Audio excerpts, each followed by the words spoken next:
नेपाल, जो हिमालय के दिल में स्थित है, एक भव्य देश है।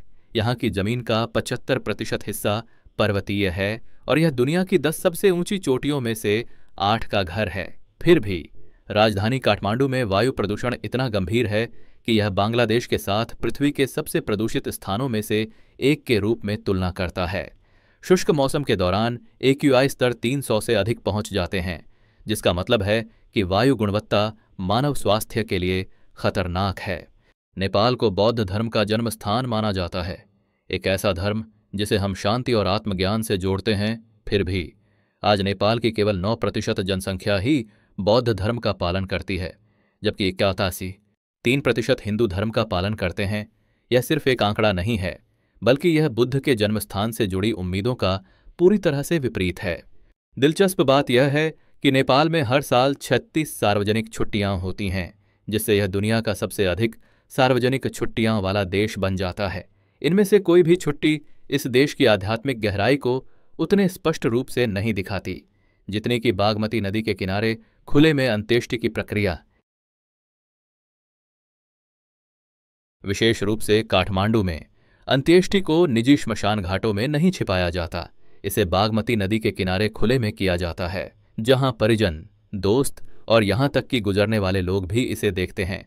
अंत्येष्टि के बाद अस्थियां सीधे नदी में प्रवाहित की जाती हैं, जो मुक्ति, पुनर्जन्म के चक्र के समापन और नए आध्यात्मिक जीवन की शुरुआत का प्रतीक मानी जाती है। हिंदू भक्तों के लिए बागमती नदी को पवित्र गंगा नदी की जुड़वां बहन माना जाता है और जो भी यहां अंत्येष्टि करता है उसे तुरंत मोक्ष प्राप्त हो जाता है, जिससे वह पुनर्जन्म और दुखों के चक्र से मुक्त हो जाता है। हालांकि इस पवित्र परंपरा को एक आधुनिक चुनौती का सामना करना पड़ रहा है, प्रदूषण। वर्षों से बागमती नदी नेपाल के सबसे प्रदूषित जलमार्गों में से एक बन गई है, जिसमें अपशिष्ट और कूड़ा करकट है, जो काठमांडू शहर के बढ़ते विकास से आता है। वही नदी जो गहरी आध्यात्मिक महत्व रखती है, अब शहरीकरण और पर्यावरणीय उपेक्षा के भार तले संघर्ष कर रही है, जो विश्वास और आधुनिक जीवन की वास्तविकताओं के बीच एक चौंकाने वाला विरोधाभास पैदा करता है। फिर भी नदी की पवित्रता पर विश्वास अडिग बना हुआ है। कई बुजुर्ग नेपाली लोग अपनी अंतिम उम्र बागमती नदी के किनारे बिताने का चयन करते हैं, जहां वे शांति से अपने आध्यात्मिक पुनः जन्म की तैयारी करते हैं। वे इसे अपनी सांसारिक यात्रा का समापन करने और आत्मज्ञान की ओर यात्रा शुरू करने का सबसे शुभ तरीका मानते हैं। इन गंभीर अंत्येष्टि अनुष्ठानों के ठीक बगल में स्थानीय लोग आराम से घूमते हैं, स्नैक्स खाते हैं, फोटोज खींचते हैं और दोस्तों और परिवार के साथ खुशी खुशी बातें करते हैं। पश्चिमी नज़रों में यह असम्मानजनक या अनुचित प्रतीत हो सकता है, जैसे कब्रिस्तान के पास पिकनिक मनाना। मृत्यु अनुष्ठानों से लेकर विवाह की परंपराओं तक प्रत्येक नेपाली परंपरा विश्वास, कर्तव्य और समुदाय के उसी मिश्रण को दर्शाती है। नेपाल में पुरुष और महिलाएं दोनों ही कई पतियों या पत्नियों के साथ विवाह कर सकते हैं, लेकिन यह जैसा आप सोचते हैं वैसा नहीं है। जब एक पुरुष के कई पत्नियां होती हैं तो यह केवल व्यक्तिगत पसंद नहीं होती, बल्कि यह आर्थिक स्थिति और पारिवारिक स्थिरता का सवाल होता है। प्रत्येक पत्नी की एक विशेष भूमिका होती है, जैसे बच्चों की देखभाल, खेती और मवेशियों की देखभाल, और सभी मिलकर समुदाय की वृद्धि और अस्तित्व में योगदान करती हैं। विवाह समारोहों में अनाज, मवेशी और पैसे का आदान प्रदान होता है, जो एलेबोरेट उत्सवों का रूप लेते हैं जो कई दिनों तक चलते हैं। नेपाल में कुछ महिलाएं एक परंपरा का पालन करती हैं जहां वे अपने जीवन में 3 बार विवाह करती हैं, और यह तलाक या व्यक्तिगत पसंद के कारण नहीं होता। यदि किसी महिला के पति का निधन हो जाता है तो वह उसके भाई से शादी कर सकती है, ताकि परिवार की संपत्ति बाहरियों द्वारा न छीनी जाए और घर की व्यवस्था बनी रहे। यह हमें नेपाली संस्कृति के सबसे जटिल और विरोधाभासी पहलू की ओर ले जाता है। वह है नेपाली महिलाओं का जीवन। लेकिन पहले, जैसा कि हमेशा, कृपया हमारे चैनल को सब्सक्राइब करें और नोटिफिकेशंस ऑन करें। एक और महिलाएं जो अपने शरीर और प्राकृतिक कार्यों को लेकर बेहद खुले और सहज होती हैं। कई क्षेत्रों में महिलाएं नदियों, झरनों और जलप्रपातों में बिना किसी संकोच के बाहर स्नान करती हैं। स्थानीय लोगों के लिए बाहरी स्नान एक ऐसी आदत है जो बचपन से ही विकसित होती है। इन महिलाओं में एक अद्वितीय सुंदरता होती है जो हिमालयन और दक्षिण एशियाई लक्षणों का मिश्रण है। सूर्य से झुलसी हुई शहद भूरी त्वचा, ऊंचे गाल, गहरी और व्यक्तिपरक आंखें और कोमल मुस्कानें जो पर्वतों की मेहमाननवाजी की गर्मी को दर्शाती हैं। वे मजबूत, दृढ़ नायक होती हैं और अपने समुदायों के अस्तित्व और समृद्धि में महत्वपूर्ण भूमिका निभाती हैं। इस खुलेपन और ताकत के बावजूद कई नेपाली महिलाएं अभी भी एक प्राचीन प्रथा का सामना करती हैं, जिसे चौपड़ी कहा जाता है। खासकर अपनी मासिक धर्म की अवधि के दौरान यह परंपरा, जो महिलाओं को मासिक धर्म के दौरान अशुद्ध मानने पर आधारित है, उन्हें उनके परिवारों से अलग कर देती है। महिलाएं अक्सर अपने घरों से बाहर अलग झोपड़ियों या शेल्टर्स में रहने के लिए मजबूर होती हैं और उन्हें पौधों, जानवरों को छूने या दैनिक जीवन में भाग लेने से रोका जाता है। हालांकि नेपाल की सुप्रीम कोर्ट ने 2015 में चौपड़ी पर रोक लगाने का आदेश दिया था। फिर भी यह प्रथा ग्रामीण और पहाड़ी क्षेत्रों में जारी है, जहां परिवर्तन धीरे धीरे हो रहा है। तो आप इस बारे में क्या सोचते हैं? यदि आप मानते हैं कि चौपड़ी सांस्कृतिक पहचान का हिस्सा है तो 1 लिखें, या यदि आप मानते हैं कि हर महिला को पूरी स्वतंत्रता और समानता मिलनी चाहिए तो 2 लिखें। बैकैस। नेपाल में कुमारी परंपरा है, जहां एक छोटी लड़की को देवी तालेजू का जीवित रूप माना जाता है, जो करुणा और दिव्य शक्ति का प्रतीक होती है। चयन प्रक्रिया बेहद विशिष्ट और रहस्यमयी होती है। चयनित लड़की, जिसे संस्कृत शब्द कन्या से कुमारी कहा जाता है, प्राचीन अनुष्ठानों और मानकों के माध्यम से चुनी जाती है, जो सदियों से पीढ़ी दर पीढ़ी चली आ रही हैं।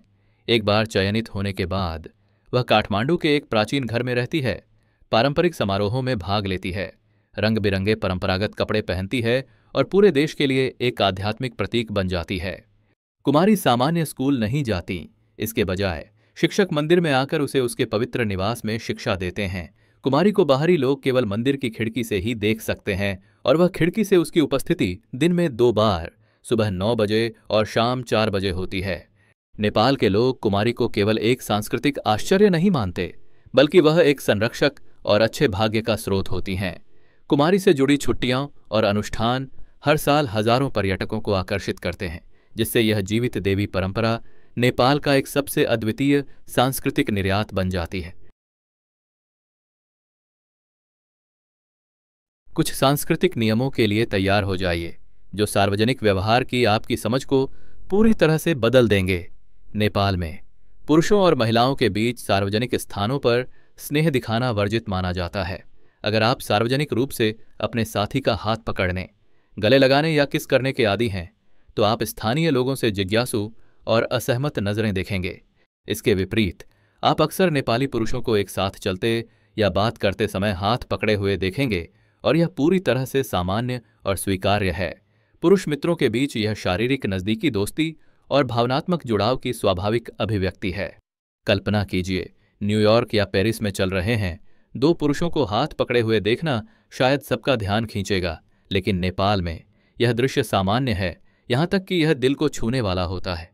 यह नेपाली लोगों की नज़दीकी व्यक्त करने के तरीके में एक सौम्य सांस्कृतिक बारीकी को दर्शाता है। सरल, वास्तविक और गहरे मानवीय, यह केवल कुछ सामान्य नियम हैं। अगर ये नियम आपको क्या ये कहने पर मजबूर करते हैं, तो कृपया इस वीडियो को अपने दोस्तों के साथ साझा करें। और अगर आप इसे अपने फ़ोन पर देख रहे हैं तो केवल लाइक बटन पर न रुकें, बल्कि नीचे दिए गए हाइप बटन को भी दबाएं। इससे मुझे थोड़ा अतिरिक्त आय प्राप्त करने में मदद मिलेगी और हम वादा करते हैं कि आपको रोमांचक कंटेंट लाते रहेंगे। अगर आपको लगता है कि 10 या 15 व्यंजनों वाला शादी का भोज प्रभावशाली है, तो नेपाल के न्यूवारी शादी परंपराओं के बारे में जानकर आप हैरान रह जाएंगे। न्यूवारी जनजाति हर शादी को एक अद्वितीय पाक यात्रा में बदल देती है, जिसमें 84 अलग अलग स्थानीय व्यंजन शामिल होते हैं। यह केवल दिखावा या मेहमानों को प्रभावित करने का मामला नहीं है, बल्कि यह संख्या न्यूवारी संस्कृति में समृद्धि और पूर्ण मेहमानबाजी का प्रतीक मानी जाती है।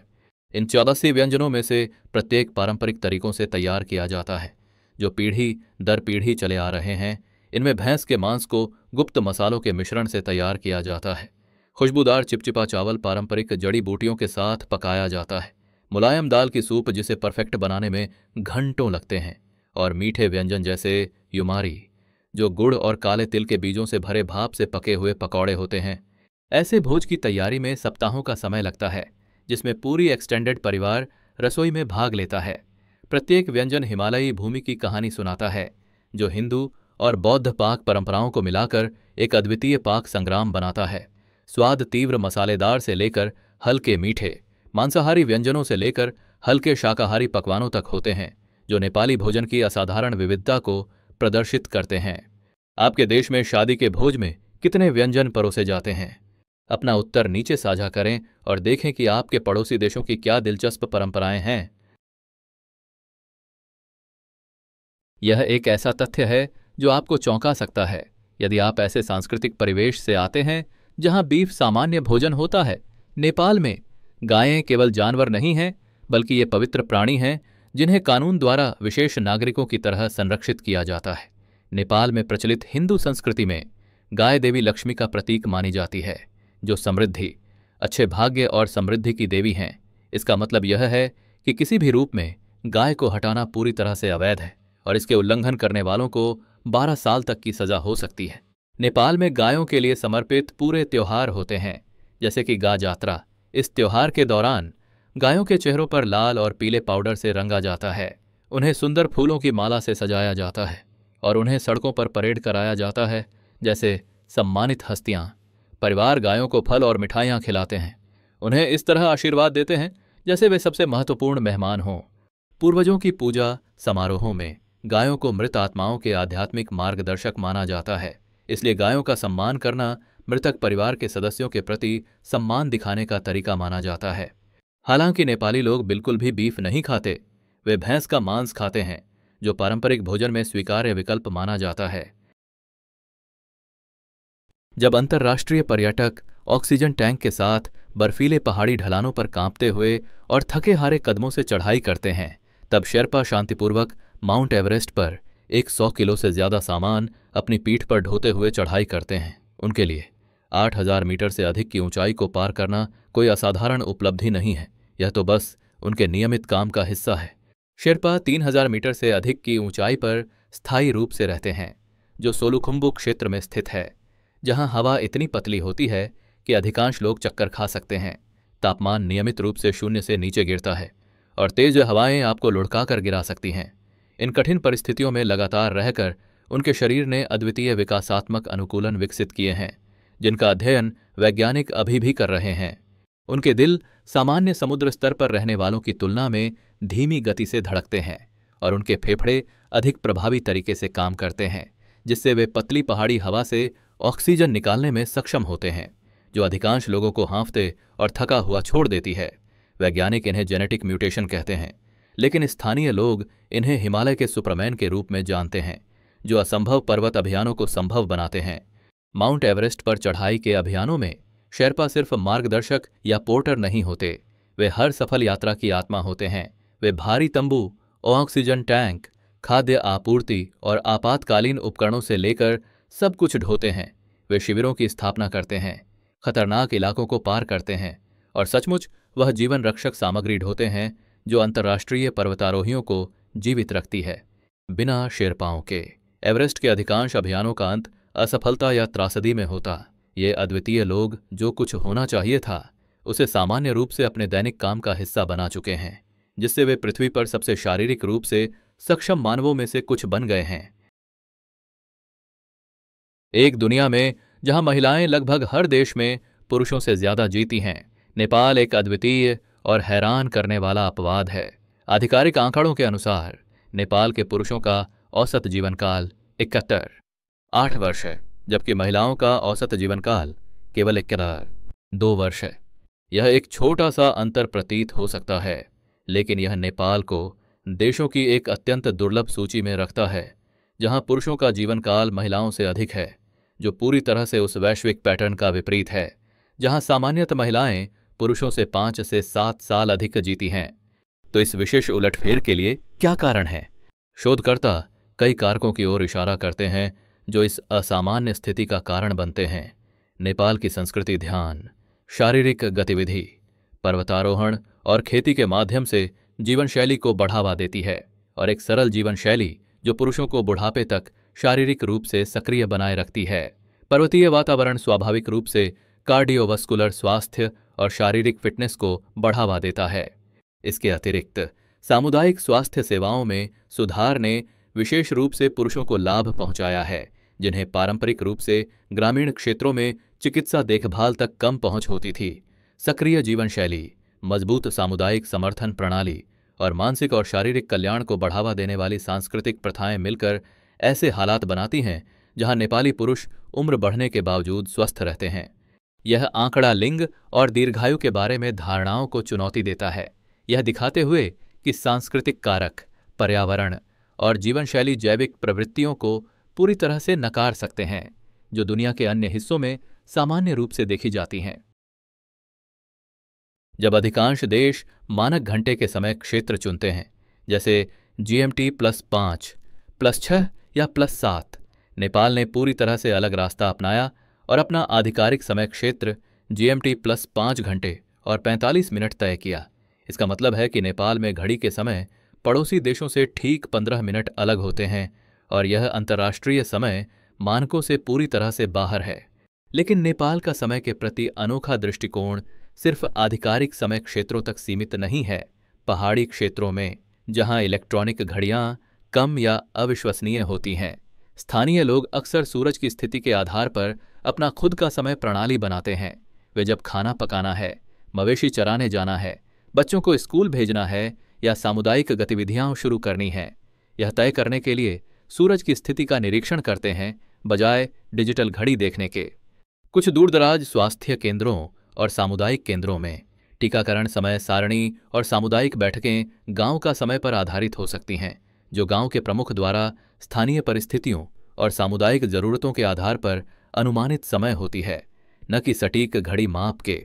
समय के प्रति यह लचीला दृष्टिकोण एक ऐसी संस्कृति को दर्शाता है जो प्राकृतिक लय और सामुदायिक सहमति को सख्त समय सारणी से अधिक महत्व देती है, जबकि यह उन समाजों में रहने वालों के लिए अराजक प्रतीत हो सकता है जहां सब कुछ सटीक होता है। यह दैनिक जीवन में एक अधिक आरामदायक और सामुदायिक केंद्रित दृष्टिकोण उत्पन्न करता है, जो कई आगंतुकों को ताजगी और प्रामाणिकता से भरा लगता है।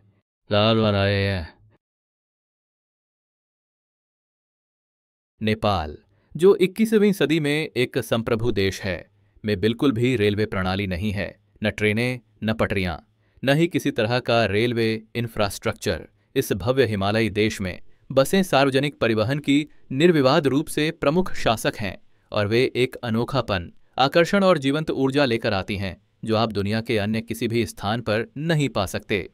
रेलवे की अनुपस्थिति का कारण नेपाल की भौगोलिक स्थिति को समझने पर साफ हो जाता है। कठिन पर्वतीय इलाकों, खड़ी घाटियों और उन सर्पिल सड़कों के साथ, जो कभी कभी चट्टानों के किनारे पर लटकी होती हैं, रेलवे इंफ्रास्ट्रक्चर का निर्माण न केवल महंगा होगा, बल्कि कई क्षेत्रों में लगभग असंभव भी होगा। हिमालयों के बीच पटरियां बिछाने की इंजीनियरिंग चुनौतियां विशाल और महंगी होंगी। लेकिन नेपाल में रेलवे की कमी के बावजूद यह दुनिया का सबसे रंगीन और मनोरंजक बस सिस्टम प्रदान करता है, जो आपने पहले कभी नहीं देखा होगा। ये सामान्य सार्वजनिक परिवहन वाहन नहीं होते। नेपाली बसें घूमती हुई कला के कार्य होती हैं, जो चमकीले रंगों से सजी होती हैं और धार्मिक प्रतीकों, शुभ मंत्रों, रक्षात्मक देवताओं और जटिल सजावटी पैटर्न से अलंकृत होती हैं, जो स्थानीय संस्कृति और विश्वासों की कहानियां सुनाती हैं। प्रत्येक बस अपने तरीके से अनुकूलित होती है, जिसमें झिलमिलाती LED बत्तियां जो उत्सव का माहौल बनाती हैं और संपूर्ण यात्रा में चलने वाली जीवंत संगीत होती है। बसें खुद एक चलते फिरते उत्सव में बदल जाती हैं, जहां यात्री केवल टिकट नहीं खरीदते, वे एक सांस्कृतिक अनुभव का हिस्सा बन जाते हैं, जिसमें कहानियां, हंसी, साझा भोजन और अजनबियों के साथ अनियोजित बातचीत शामिल होती है, जो जल्दी से दोस्त बन जाते हैं। नेपाल में एक स्थानीय बस की सवारी करना एक यात्रा समुदाय का हिस्सा बनने जैसा महसूस होता है, न कि केवल एक स्थान से दूसरे स्थान पर पहुंचने का साधन। यात्रा गंतव्य जितनी महत्वपूर्ण बन जाती है, जिसमें शानदार पर्वतीय दृश्य, सांस्कृतिक आदान प्रदान और नेपाली जीवन के एक प्रामाणिक दृश्य की झलक मिलती है, जिसे कोई भी पर्यटक गाइड बुक कभी नहीं पकड़ सकता। अब मैं आपको दुनिया के सबसे रहस्यमय और आध्यात्मिक रूप से महत्वपूर्ण पर्वत के बारे में बताता हूं, माछापुच्छरे, जिसे मछली की पूंछ के आकार के कारण फिशटेल माउंटेन कहा जाता है। हिमालय में एक भव्यता से स्थित है, जिसकी ऊंचाई 6,993 मीटर है। यह कुछ प्रसिद्ध प्राकृतिक स्मारकों से 487 मीटर ऊंचा है, लेकिन यहाँ का अद्वितीय भाग यह है, कोई भी इंसान अब तक इसके सबसे ऊंचे शिखर तक नहीं पहुंच पाया है। यह इस कारण नहीं है कि पर्वत को तकनीकी रूप से चढ़ना असंभव है या पर्वतारोहियों ने कोशिश नहीं की। माछापुच्छरे को अब तक अपरिचित रखा गया है क्योंकि इसे हिंदू देवता शिव का पवित्र निवास माना जाता है और नेपाल सरकार ने इस पूरे पर्वत को एक स्थायी नो क्लाइंब जोन घोषित कर दिया है ताकि इसकी आध्यात्मिक पवित्रता की रक्षा की जा सके। इसे एक पल के लिए सोचिए, हमारी आधुनिक दुनिया में जहां इंसानों ने हर बड़े शिखर को चढ़ा लिया है, सबसे गहरे महासागरों की खोज की है और यहां तक कि अंतरिक्ष में यात्रा की है, फिर भी एक पर्वत ऐसा है जो धार्मिक श्रद्धा और सांस्कृतिक सम्मान के कारण मानव कदमों से पूरी तरह से अप्रभावित रहा है। यह एक आध्यात्मिक समर्पण का प्रतीक है जो हमारे बढ़ते हुए धर्मनिरपेक्ष संसार में ढूंढना लगभग असंभव है। माछापुच्छरे की छवि, जिसकी बर्फ से ढकी ढलानें सूरज की रोशनी में चांदी की तरह चमकती हैं और इसके आधार के चारों ओर बादल रहस्यमय तरीके से बहते हैं, रहस्य और अविघटनशील भव्यता का प्रतीक बन गई है। स्थानीय लोग मानते हैं कि इस पवित्र पर्वत को परेशान करने से न केवल पर्वतारोहियों बल्कि पूरे क्षेत्र पर भयंकर परिणाम हो सकते हैं। माछापुच्छरे की स्थायी रक्षा यह दिखाती है कि आध्यात्मिक विश्वास मानव महत्वाकांक्षाओं से कहीं अधिक शक्तिशाली हो सकते हैं और ऐसे सीमाएं उत्पन्न कर सकते हैं जिनका सम्मान और पालन करना सबसे साहसी खोजकर्ताओं के लिए भी आवश्यक होता है। अब आप तैयार हो जाइए वह जानने के लिए जो विमानन विशेषज्ञों के अनुसार दुनिया का सबसे डरावना हवाई अड्डा है, लुकला हवाई अड्डा, जो हिमालय के दिल में स्थित है, ऐसे खतरों का सामना करता है जो अनुभवी पायलटों को भी पसीने में डाल सकते हैं। हम बात कर रहे हैं एक रनवे की जो 600 मीटर से थोड़ा ही लंबा है, जिसमें 12 डिग्री का ऊपर की ओर झुकाव है और यह समुद्र तल से 2800 मीटर से अधिक की ऊंचाई पर स्थित है। इसे परिप्रेक्ष्य में समझने के लिए अधिकांश वाणिज्यिक हवाई अड्डों के रनवे 3 गुना लंबी और पूरी तरह से सपाट होती हैं। लुकला का रनवे इतना छोटा और खड़ा है कि पायलटों के पास केवल 10 सेकंड होते हैं एक सही लैंडिंग करने का। 10 सेकंड। अगर वे उस विंडो को मिस कर दें या कोई गलती करें तो परिणाम विनाशकारी हो सकते हैं। लगातार बदलते मौसम की परिस्थितियां इसे और भी खतरनाक बना देती हैं। पर्वतीय हवाएं दिशा और तीव्रता में मिनटों में बदल सकती हैं। दृश्यता अचानक शून्य हो सकती है और ऊंचाई पर पतली हवा विमान के इंजन के प्रदर्शन और लैंडिंग के बाद विमान को रोकने की गति पर असर डाल सकती है। इन असाधारण खतरों के बावजूद लुकला हवाई अड्डा माउंट एवरेस्ट बेस कैंप तक पहुंचने वाले सभी लोगों के लिए प्रमुख प्रवेश द्वार के रूप में कार्य करता है। यह हवाई अड्डा छोटे प्रोपेलर विमानों और हेलीकॉप्टरों को संभालता है जो आधुनिक विमानन के बजाय साहसिक फिल्मों में दिखाई देने वाले लगते हैं। इन विमानन उपकरणों को पर्वतीय घाटियों के माध्यम से नेविगेट करना होता है, अनियमित मौसम से बचते हुए, और एक रनवे पर लैंड करना होता है जो असल में एक पर्वत की ढलान में खुदी हुई है।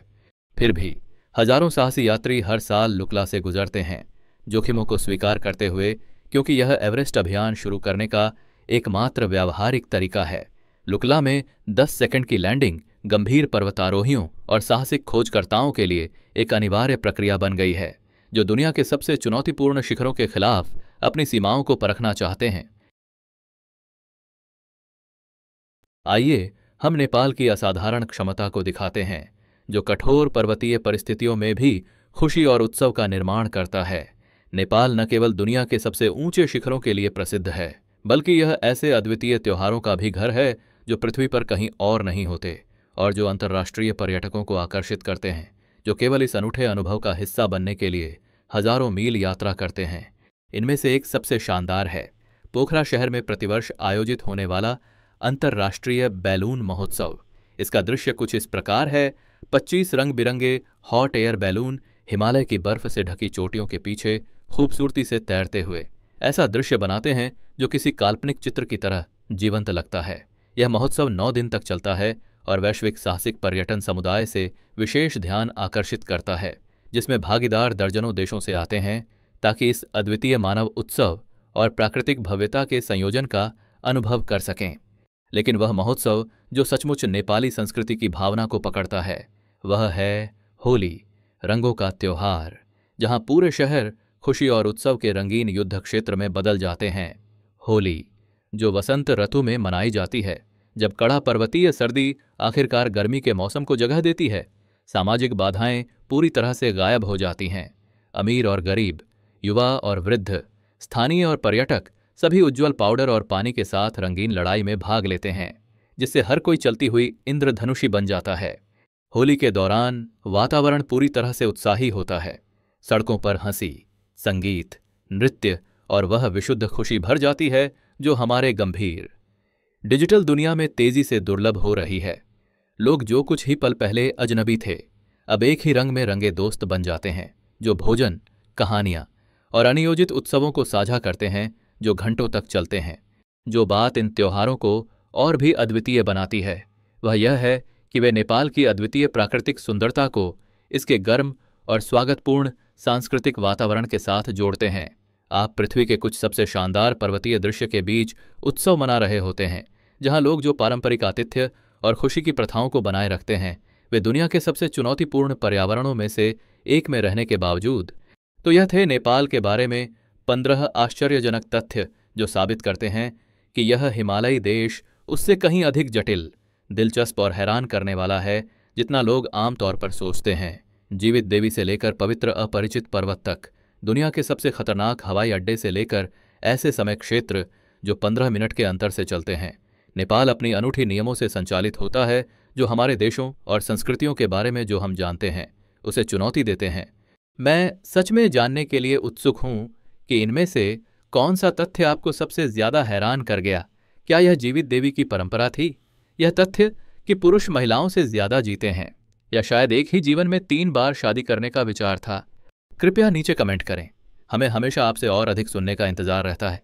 और सब्सक्राइब करना न भूलें, बेल आइकन दबाएं ताकि हम आपको अगले वीडियो में फिर से देख सकें। आज हमारे साथ समय बिताने के लिए धन्यवाद। मुझे आशा है कि आपको यह वीडियो पसंद आया होगा। आपका समर्थन सच में हमारे लिए बहुत मायने रखता है। आपको शुभकामनाएं। देखने के लिए शुक्रिया। अगर आपको यह वीडियो उपयोगी लगे तो कृपया इसे लाइक करें, सब्सक्राइब करें और घंटी बजाएं ताकि आप कोई भी नया वीडियो मिस न करें। मिलते हैं अगले वीडियो में।